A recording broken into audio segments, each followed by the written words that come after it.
हिंदी नाटक के ये 50 प्रश्न आपको ज़रूर देख लेने हैं, क्योंकि यहाँ से आपके सीधे सीधे यूजीसी नेट में या फिर सेट या फिर एमपी सेट कोई भी एग्ज़ाम हो, वहाँ पर हर 100% यहाँ से प्रश्न आपके पूछे जाएंगे। तो अगर आप चाहते हो कि यूनिट 8 में आपके पूरे 5 के 5 नंबर मिल जाएं, तो ये वीडियो आपको बिल्कुल भी स्किप नहीं करनी चाहिए। तो चलते हैं हम अपने क्लास की तरफ बिना देरी किए। आषाढ़ का एक दिन राज्याश्रय और व्यक्ति स्वातंत्र्य के बीच भटकती हुई सृजनात्मकता का नाट्यबिंब है, ये कथन किस आलोचक का है? यहीं से ही प्रश्न आपके चाहे मैचिंग के तौर पर पूछे जाएं, चाहे फिर सत्य असत्य में, चाहे हाँ नहीं में, किसी भी तरह से पूछे जाएं। ठीक है, क्वेश्चन का फॉर्म बड़ा हो सकता है, लेकिन क्वेश्चन यहीं से आते हैं, तो डरने की जरूरत नहीं है और पूरी क्लास जरूर देखना। आषाढ़ का एक दिन आप जानते हैं मोहन राकेश जी का नाटक है, और इसके बारे में ये जो कथन है वो है बच्चन सिंह का। हिंदी नाटकों के मंचन में यक्षगान का प्रयोग किस निर्देशक ने किया था? तो ये किया था सत्यदेव दुबे ने। ठीक है, हिंदी नाटकों के मंचन में यक्षगान का प्रयोग करने वाले हैं सत्यदेव दुबे। राजा लक्ष्मण सिंह ने अभिज्ञान शाकुंतलम का अनुवाद कब किया था? तो ये किया था 1863 ईस्वी।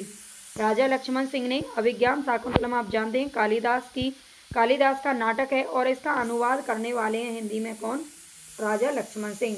कौन सा नाटक है जो भारतेंदु हरिश्चंद्र द्वारा एक दिन में रचा गया था, केवल और केवल एक दिन में लिखा गया, और उसी दिन दशाश्वमेध घाट पर खेला भी गया था, और आज भी सबसे अधिक खेला जाने वाला नाटक है? तो ये अंधेर नगरी, जो कि 1881 में प्रकाशित हुआ था, और इसके अंदर 6 अंक हैं। इनके 2 नाटक लगते हैं, भारत दुर्दशा जो कि 1880 में आया था, उसमें भी 6 अंक हैं, दोनों को याद रखना। आगे है अंधेर नगरी नाटक के 6 अंकों को क्रम से आपको लगाना है। बाह्य प्रांत, बाजार, जंगल, राज्यसभा, अरण्य और शमशान। ठीक है, ये आपको क्रम से याद रखना है। भारत दुर्दशा नाटक में किस पत्रिका का जिक्र किया गया है? तो ये कवि वचन सुधा है, जो कि 1868 ईस्वी में निकाली गई थी। किसके द्वारा? भारतेंदु हरिश्चंद्र जी के द्वारा। भारत दुर्दशा नाटक में भारत दुर्देव चौथे अंक में किसे भेजता है? इसका जो भारत दुर्दशा का चौथा अंक है, उसमें किस किस को भेजता है? तो रोग, आलस्य, मदिरा और अंधकार। ये क्रमानुसार पूछा जाता है। ठीक है, ये क्रम से पूछा जाता है, तो यही इसका क्रम है। पहले रोग को, फिर आलस्य, फिर मदिरा और फिर अंधकार को भेजता है, ये ध्यान रखना। भारत दुर्दशा नाटक में भारत की दुर्दशा को सुधारने के लिए 5वें अंक में एक कमेटी का दृश्य है, जिसमें 6 सहयोगी सदस्य हैं। उनके नाम आपको बताने हैं। एक बंगाली है, एक महाराष्ट्रीय है, एक कवि, एक पत्र संपादक और 2 देसी महानुभाव। ठीक है, तो कितने हो गए ये लोग? 6 हो गए। एक बंगाल से है, एक महाराष्ट्र है और एक कवि है। कवि अलग है, महाराष्ट्र अलग है। महाराष्ट्र से संबंधित है, एक पत्र संपादक और 2 देसी महानुभावों को 6 लोगों की ये कमेटी है, जिसमें भारत की दुर्दशा को सुधारने के लिए काम करने की योजना बनाई गई है। चंद्रगुप्त नाटक इतिहास की किन किन प्रमुख घटनाओं पर आधारित है? तो चंद्रगुप्त नाटक आप जानते हैं 1931 ईस्वी में प्रकाशित हुआ था। जयशंकर प्रसाद जी का ये नाटक है, और ये सिकंदर का भारत पर आक्रमण करना, नंद कुल का उन्मूलन यानी कि जड़ से समाप्त कर देना, और सेल्यूकस की पराजय तथा चंद्रगुप्त का राजा बनना, ये सभी किससे संबंधित हैं? तो चंद्रगुप्त नाटक में इनका वर्णन है। आगे है सिंगरन, वर रुचि, सिकंदर, दांड्यायन, कल्याणी, कार्नेलिया, मालविका, अलका, ये सभी किस नाटक के पात्र हैं? तो ये हैं चंद्रगुप्त नाटक के पात्र। एक में ही, एक क्वेश्चन में ही आपको सारे पात्र यहाँ पर बता दिए गए हैं। इसी प्रकार आगे भी काफ़ी अच्छे महत्वपूर्ण क्वेश्चन आपको देखने को मिलेंगे। अगर पूरी क्लास आपको आप देखते हैं तो कमेंट करके ज़रूर बताना कि आपको क्लास कैसी लगी है, और लाइक सब्सक्राइब जरूर कर लेना। युद्ध देखना चाहो तो मेरा हृदय फाड़ कर देखो मालविका, चंद्रगुप्त नाटक में कथन किसका है? तो ये चंद्रगुप्त का ही कथन है। आगे, इस नाट्य रचना का आधार 2 मंतव्यों पर स्थिर किया गया है, जिनके संबंध में हमें कुछ कहना है। पहला यह कि उज्जैनी पर दुख भंजक विक्रमादित्य गुप्त वंशीय स्कंदगुप्त था। उज्जैनी का दुख भंजक विक्रमादित्य गुप्त वंशीय स्कंदगुप्त था, और दूसरा यह कि मातृगुप्त ही दूसरा कालिदास था। इसमें यह कहा जा रहा है, आपको शायद थोड़ा समझ में नहीं आ रहा हो, इस नाट्य रचना यानी कि जो स्कंदगुप्त है, स्कंदगुप्त रचना के बारे में, स्कंदगुप्त नाटक है आप जानते हैं 1928 में प्रकाशित हुआ था, जो कि जयशंकर प्रसाद के द्वारा लिखा गया है। और उसमें ये कहा जा रहा है कि इसमें मुझे ये ऐसा लगता है कि उज्जैनी का दुख भंजक जो विक्रमादित्य था, गुप्त वंश का जो विक्रमादित्य था, वही स्कंदगुप्त है। ठीक है, और दूसरा ये कि जो मातृगुप्त है, मातृगुप्त ही दूसरा कालिदास था, जिसने रघुवंश आदि काव्य बनाए हैं। ठीक है। कालिदास का नाम इसमें क्या है, मातृगुप्त बताया गया है। ये किस नाटक की भूमिका में कहा गया है, तो ये स्कंदगुप्त की भूमिका में कहा गया है। और ये जयशंकर प्रसाद ने ही कहा है कि विक्रमादित्य जो था वही स्कंदगुप्त है, और जो कालिदास था वही कौन है, मातृगुप्त है। कष्ट हृदय की कसौटी है, तपस्या अग्नि है सम्राट, यह कथन स्कंदगुप्त में किसका है, तो ये देवसेना का कथन है। कष्ट हृदय की कसौटी है, तपस्या अग्नि है। ध्रुव स्वामिनी नाटक किसके द्वारा रचित है, इसका प्रकाशन वर्ष क्या है, तो ये जयशंकर प्रसाद जी के द्वारा रचित है। 1933 में आया था और 3 अंक इसमें रखे गए हैं। ठीक है। ध्रुव स्वामिनी में कौन कौन से पात्र हैं, तो पात्र सबके आपको याद करने हैं। अगर आपको अलग से सेपरेट वीडियो चाहिए, कहानी जितनी भी गद्य विधाएं हैं सभी के पात्रों की कहानी और उपन्यास की मेन रूप से, ठीक है, तो आप मुझे जरूर बताना कमेंट में। मंदाकिनी, कोमा, चंद्रगुप्त, रामगुप्त, पुरोहित, खिंगल, मिहिर देव, ये सभी पात्र हैं जो कि ध्रुव स्वामिनी के आते हैं और पूछे जाते हैं। भगवान ने स्त्रियों को उत्पन्न करके ही अधिकारों से वंचित नहीं किया है, बल्कि तुम लोगों की दस्यु वृत्ति ने उन्हें लूटा है। ध्रुव स्वामिनी में कथन किसका है, तो ये मंदाकिनी का कथन है। अंधा युग नाटक का प्रकाशन वर्ष क्या है और ये किस आधार पर लिखा गया है। अंधा युग किसके द्वारा लिखा गया है और किसका ये नाटक है, तो अंधा युग 1955 ईस्वी में प्रकाशित हुआ था, जो कि धर्मवीर भारती का नाटक है। महाभारत कालीन युद्ध की पृष्ठभूमि में लिखा ये 5 अंकों का नाटक है। ठीक है, इसमें 5 अंक हैं, ये ध्यान रखना। बीच में अंतराल और समापन इसका अलग है, लेकिन उनको हमें नहीं गिनना है। अगर अंक आपसे पूछे जाएं तो आप 5 ही बताएंगे।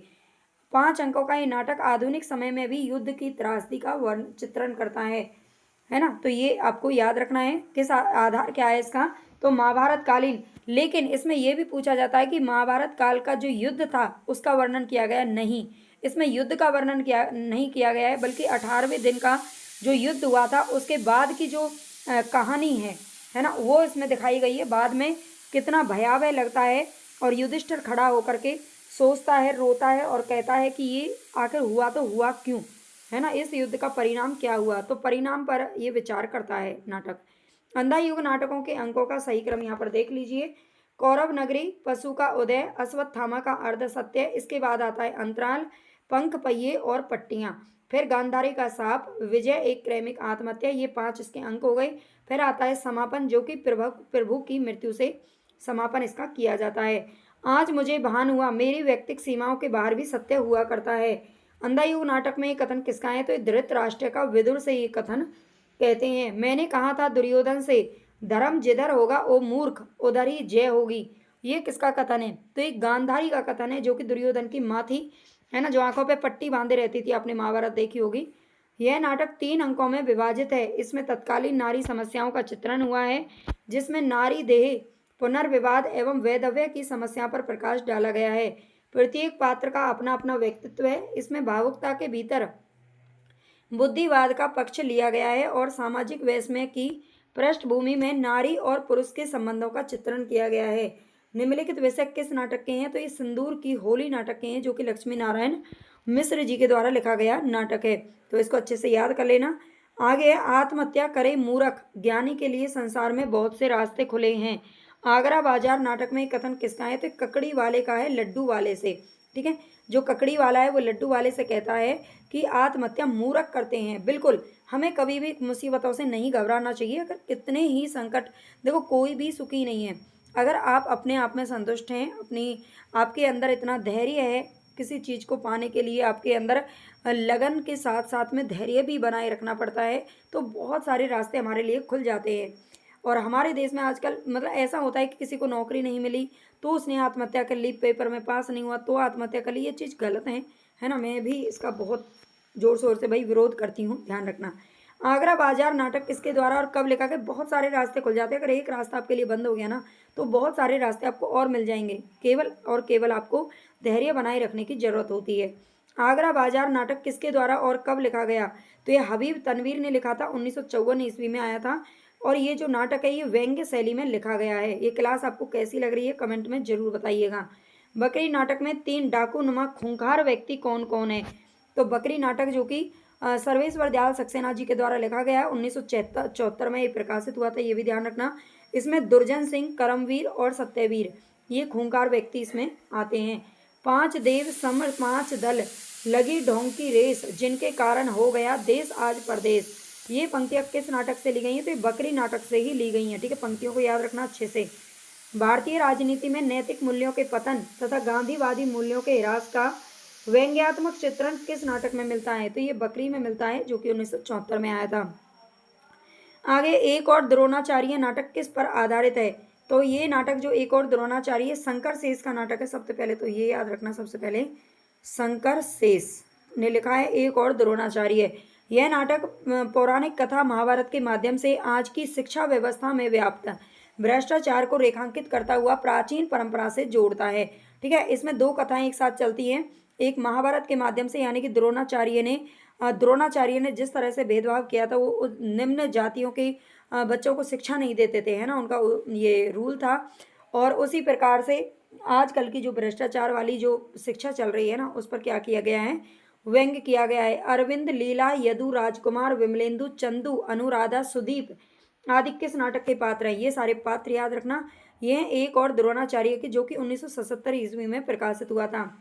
अरविंद से कौन कहता है कि तुम आधुनिक युग के द्रोणाचार्य हो, जो व्यवस्था के दबाव के कारण कभी प्रलोभन कभी आतंक से अपने सिद्धांतों से समझौता करते हो, तुम हो एक और द्रोणाचार्य। तो ये विमलेंदु कहता है। ठीक है, अरविंद से कहता है, ये ध्यान रखना। अरविंद इसमें कौन है? एक टीचर है। और टीचर से कौन कहता है? ये कहता है विमलेंदु, ये याद रखिएगा। मैं अब ऐसी पीढ़ी तैयार करूंगा जो केवल युद्ध की भाषा बोलेगी। यह किसका कथन है? तो ये द्रोणाचार्य का कृपि से ही ये कथन कहते हैं। ठीक है, द्रोणाचार्य, ध्यान रखना। आगे, जो व्यवस्था, और ये भी ध्यान रखना कि कृपि कौन है? द्रोणाचार्य की पत्नी, और अपनी पत्नी से बात कहते हैं। जो व्यवस्था तोड़ी नहीं जा सकती, उसमें विश्वास करके ही जिया जा सकता है। ये कथन किसका है? तो द्रोणाचार्य का अर्जुन से ये कथन है। माँ, तुमने मुझे बचपन से विरोध करना क्यों नहीं सिखाया? अन्याय और अत्याचार को देखते ही अन्याय की गर्दन तोड़ देने की शिक्षा क्यों नहीं दी? ये किसका कथन है? तो अश्वत्थामा का कृपि से। अश्वत्थामा कौन है? कृपि और द्रोणाचार्य का बेटा है। और ये किससे कहता है? अपनी माँ से कहता है कि तुमने मुझे अन्याय का विरोध करना क्यों नहीं सिखाया। ठीक है, तो इस चीज़ से आपको यही शिक्षा मिलती है कि आपको भी अपने बच्चों को या फिर अपने बहन भाई जो भी कभी आगे भी भविष्य में इस तरह की शिक्षा देनी चाहिए, चाहे उनको उस समय पर बुरी लग रही हो, लेकिन शिक्षा ऐसी दें कि आगे जा करके उनका भविष्य जो है ब्राइट बने। उपेंद्र नाथ अश्क का अंजो दीदी नाटक किस प्रकार का नाटक है? तो 1955 ईस्वी में प्रकाशित ये नाटक उपेंद्र नाथ अश्क का नाटक है अंजो दीदी, जो कि 1955 में प्रकाशित हुआ था। और इसमें ये प्रकाशित ये नाटक उच्च मध्य वर्ग के खोखले संस्कारों का प्रतिनिधित्व करता है। उच्च मध्य वर्ग, ठीक है, ये ध्यान रखना। इस नाटक की प्रमुख पात्र है अंजू दीदी, एक बेहद यांत्रिक महिला है। यांत्रिक का मतलब ये नहीं है कि वो रोबोट है, लेकिन यांत्रिक का मतलब ये है कि वो बिल्कुल एक मशीन की तरह काम करती है। बिल्कुल जैसे वो कहती है कि मैं हमारा जीवन एक घड़ी की तरह है, और हमें घड़ी में चलने वाली सुइयों की तरह हमें काम करते रहना चाहिए। और मैं चाहती हूँ कि मेरे जो बच्चे हैं या फिर मेरा जो पूरा परिवार है वो घड़ी की सुइयों पर काम करे। तो ये अंजू दीदी का कथन भी है। इस नाटक में जीवन के एकाकीपन और उससे उपजी विसंगतियों का चित्रण किया गया है, ये ध्यान रखिएगा। ठीक है, आज़ादी के बाद भारतीय राजनीति तथा अपराध के गठजोड़ का जो चेहरा आम जन के सामने आया, उसका स्पष्ट व यथार्थवादी चित्रण किस नाटक में किया गया है? तो ये महाभोज में किया गया है, जो कि मन्नू भंडारी जी का नाटक है। आगे, महाभोज की प्रथम प्रस्तुति कब हुई थी? तो राष्ट्रीय नाट्य विद्यालय के रंग मंडल के द्वारा 1982 ईस्वी में। ठीक है, ये याद रखिएगा। मोहन राकेश को संगीत नाटक अकादमी पुरस्कार से कब नवाजा गया था? तो ये 1959 ईस्वी में इनको ये पुरस्कार मिला था, ये ध्यान रखिएगा।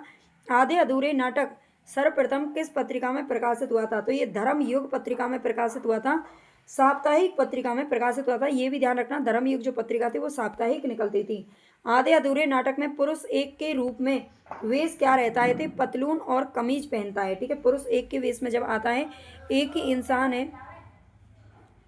इंसान है जिसने चारों का रोल किया है इस नाटक में। ठीक है, 4 पुरुषों का रोल किया है। और उसमें जब पहले के वेश में आता है तो पतलून और कमीज पहन करके आता है, हर बार वो अलग अलग वेश धारण करता है। आधे अधूरे नाटक में पुरुष 4 के रूप में कौन आता है? तो जुनेजा का नाम है।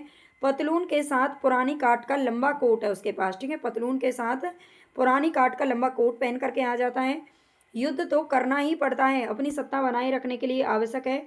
ये किस नाटक से ली गई पंक्तियां हैं? तो ये स्कंदगुप्त से नाटक से ली गई पंक्तियां हैं, जो कि 1928 में प्रकाशित हुआ था। सिंदूर की होली के किस पात्र ने विधवा मनोरमा का हाथ जीवन भर अविवाहित रहने के लिए पकड़ा, ना कि उसे अपनी स्त्री बनाने के लिए। तो ये मनोज शंकर ने पकड़ा था। आगे कौन सा नाटक है जो समानांतर कथा प्रसंगों को लेकर लिखा गया है? तो यह एक और द्रोणाचार्य है। अंधा युग नाटक में युयुत्सु की चिंता क्या है? तो मानव भविष्य की रक्षा करना। भारत दुर्दशा के आखिरी अंक में भारत भाग्य क्या करता है? भारत को जगाता है। ठीक है, भारत को जगाने की भरपूर कोशिश करता है, लेकिन भारत नहीं जगता है। जयशंकर प्रसाद के नाटकों का सही अनुक्रम क्या है? तो इनके नाटक मोस्ट इंपॉर्टेंट है, इसलिए मैंने यहाँ पर ये क्रम से रख दिए हैं। सज्जन 1910, कल्याणी परिणय 1912, करुणालय 1912। ठीक है, दोनों 1912 हैं। प्रायश्चित 1913, राजश्री 1915, विशाख 1921, अजात शत्रु 1922, जन्मे जय का नागयज्ञ 1926, कामना 1927, स्कंदगुप्त 1928, एक घूंट 1930 जो कि इनकी प्रथम एकांकी भी मानी जाती है। ठीक है, एक घूंट, चंद्रगुप्त 1931 और ध्रुव स्वामी 1933। तो ये जयशंकर प्रसाद के नाटकों का क्रम है जो कि सबसे ज़्यादा इंपॉर्टेंट है। तो ये वीडियो कैसी लगी आपको, ये मुझे कमेंट में आप ज़रूर बताना, और लाइक सब्सक्राइब शेयर ज़रूर कर देना प्लीज़, और हाइप और कर देना, आपकी बड़ी मेहरबानी होगी।